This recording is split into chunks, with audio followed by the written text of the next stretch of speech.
Gostaria de perguntar para o senhor a respeito da reação do ex-presidente Jair Bolsonaro em relação a isso tudo. Bolsonaro deu nos últimos dias uma declaração em que ele diz que tentou fazer de tudo dentro das 4 linhas para resolver o problema. O problema, fica subentendido, seria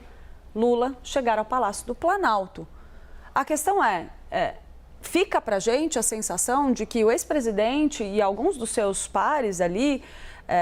admitem que queriam impedir a qualquer custo a posse de Lula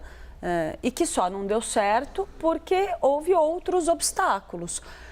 Como que o senhor enxerga essa última declaração do ex-presidente Jair Bolsonaro que eu mencionei e de que forma ele próprio já manifestou para o senhor alguma insatisfação em relação à posse do presidente Lula ali naquele final de 2022? Olha, Clarice,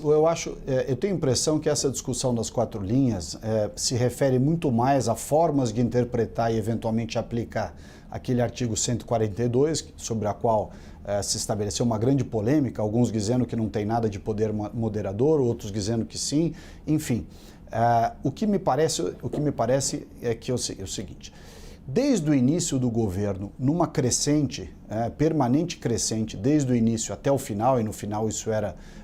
num nível muito maior e evidente para toda a sociedade brasileira, o Poder Judiciário interferiu muito nas decisões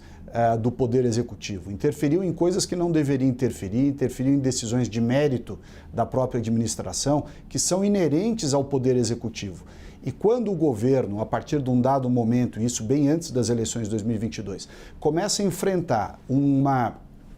reiterada invasão de competências do Poder Judiciário sobre o Poder Executivo, a ponto de, e aí falando das eleições propriamente dita, desequilibrar o processo eleitoral. Eu não estou falando aqui de fraude, eu estou falando de uma outra coisa. Eu estou dizendo de um poder, o Judiciário, neste caso TSE e Supremo, que tem a obrigação de ser imparcial, tem a obrigação de administrar e presidir o processo eleitoral com absoluta imparcialidade. E não houve esta imparcialidade. Era evidente que os órgãos tinham uma predileção, tinham uma preferência sobre a vitória do Lula em detrimento da do Bolsonaro. E me parece que neste sentido é que se discutiu as tais 4 linhas e como agir e como restabelecer este equilíbrio e essa separação dos poderes que são previsão constitucional e que jamais deveriam ter sido ultrapassadas.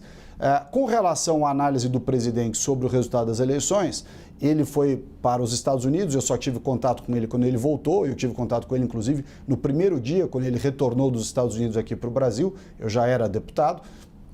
E o sentimento do presidente Bolsonaro era de que as eleições tinham sido injustas, que a população ia sofrer muito com esse governo atual, mas em nenhum momento ouvi do presidente Bolsonaro alguma frase do tipo, olha, tem que fazer alguma coisa, tem que derrubar o governo. O que eu vejo é efetivamente um esforço para ganhar as eleições de 2026, mas isso em nada se assemelha em fazer golpe ou derrubar o governo a fórceps, seja lá por que meio for.